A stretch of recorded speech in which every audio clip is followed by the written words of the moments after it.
Now to my special report tonight. More than any other single issue, the shutdown debate has turned on the dreamers. What's the right legal status for 3.5 million undocumented young people who grew up here but are not citizens? If you listen to the Trump White House, you might think the answer to that question is hard or ideologically polarizing. You might even think Senate Democrats were over the line for demanding an answer up until tonight's vote. And to be fair to the wider immigration debate, there are polarizing immigration questions like how many refugees should we really admit, or how do you reform visas for workers with special skills? But the fact is that policies to protect rather than punish child immigrants have not been very polarizing. That's a historical fact. The reason is pretty fundamental. As a society, we don't tend to punish babies and 4-year-olds and 8-year-olds for what their parents did. As a political matter, neither party has historically argued the government should use deportation to break up families. Take President Reagan, who backed amnesty for undocumented immigrants who put down roots in the U.S. I believe in the idea of amnesty for those who have put down roots and who have lived here, even though sometime back they may have entered illegally. Reagan's Republican rival and running mate, George H.W. Bush, held the same line in their 1980 primary debate.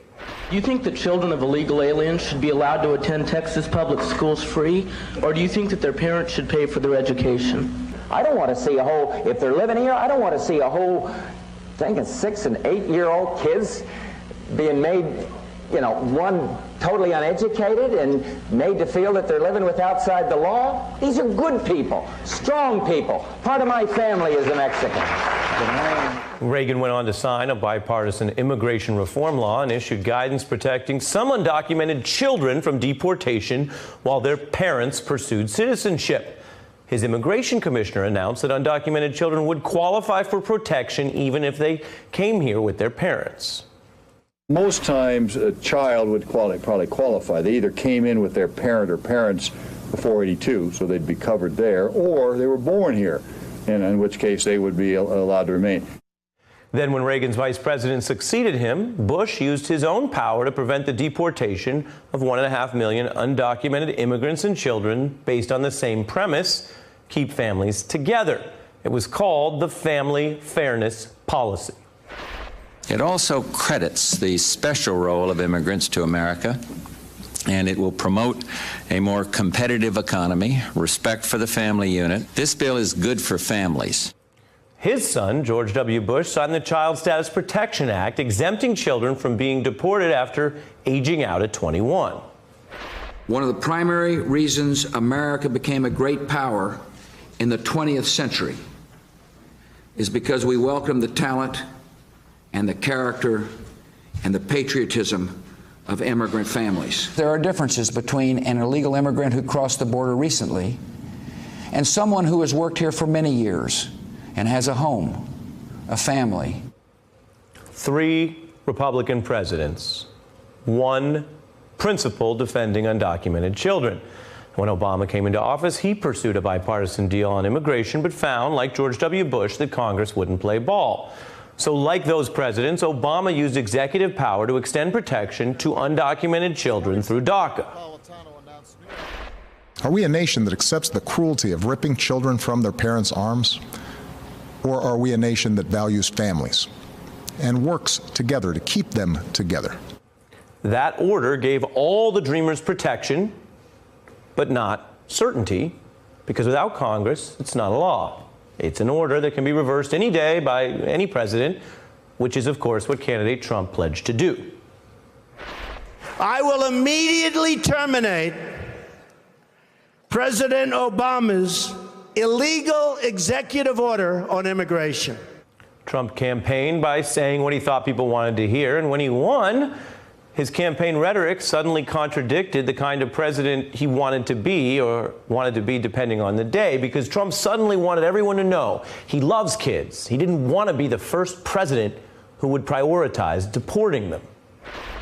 I love these kids. I love kids. I have kids and grandkids. And I find it very, very hard doing what the law says exactly to do. We're going to show great heart. DACA is a very, very difficult subject for me.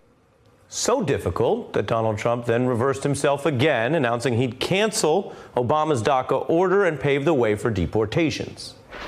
Protests erupting nationwide after the Trump administration announced it will end Daca. But Trump did not cancel Daca immediately. He announced he would cancel it in 6 months. The timeline totally made up. And the logic doesn't make much sense. If you think Daca's wrong or unconstitutional, then you just stop it immediately. And if you don't think that, there is no reason to cancel it before Congress works out a long-term solution. But Trump acted under pressure. 11 states led by yours, state of Texas, are threatening to sue the Trump administration if it does not follow through on the president's campaign promise to end a program protecting Dreamers. That was in the summer, and it may have scared Trump. But that fear would be based on ignorance, because no matter what a president does, states will sue. Ask Obama, who had Obamacare lawsuits at the Supreme Court 3 different times, and with 50 states, any big policy can catch a case. But now here we are, because Donald Trump made up a 6-month deadline.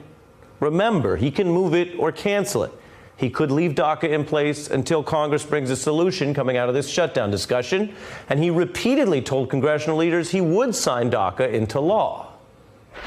I have breaking news for you. I have the joint statement from Chuck Schumer and Nancy Pelosi about their dinner at the White House tonight. We agreed to enshrine the protections of Daca into law quickly. Now, I am disinclined to believe anything that Donald Trump says about his own future behavior, or that anybody else says that Donald Trump has committed to anything about his own future behavior until I actually see the behavior.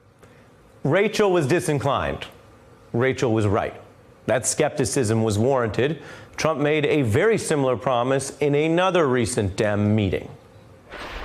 This group and others from the Senate, from the House, comes back with an agreement, I'm signing it. I mean, I will be signing it. I'm not going to say, oh, gee, I want this or I want that. I'll be signing it because I have a lot of confidence in the people in this room that you're going to come out with something really good.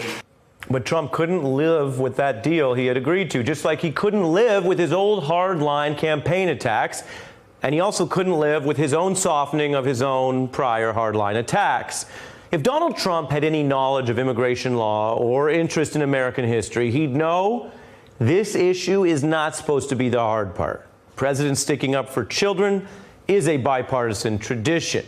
Trump made it hard because he didn't know the score when he started negotiating up to this big shutdown debate we've had. And that's the first rule of negotiating, something Trump claims to be good at. I make deals. I negotiate. I'm so anxious to negotiate. Nobody can out-negotiate these deals. I am a deal maker, and that's what the country needs, is a deal maker. I am going to make great deals for our country. Mr. President, here's the deal right now. You set a deadline for when you'd start deporting children unless Congress acted. Then you said you had a deal with Congress. Then you blew up that deal. If you make a deal and don't stick to it long enough to sign it, you will push people to find other ways to try to force your hand.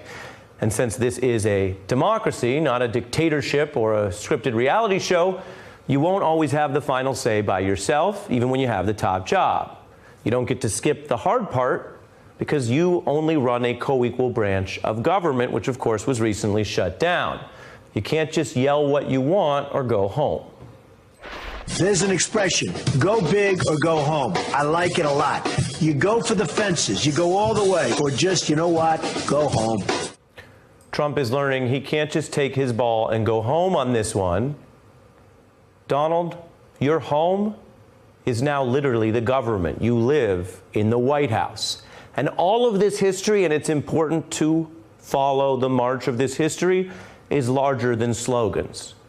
Donald Trump has plenty of homes in Washington, New York, Florida. The undocumented children whose lives are hanging in the balance as this debate continues right now, they believe they have only one home. Maybe it's worth reflecting on that. And since history shows the fate of these children has not typically or necessarily always been a partisan divide, after this history tonight, this last word on going home, Mr. Trump, it goes to one of your fellow Republicans. Be compassionate and understanding of these 800,000 children. When you tell them to go home, the only home they know is America. Hey there, I'm Chris Hayes from MSNBC. Thanks for watching MSNBC on YouTube. If you want to keep up to date with the videos we're putting out, you can click subscribe just below me or click over on this list to see lots of other great videos.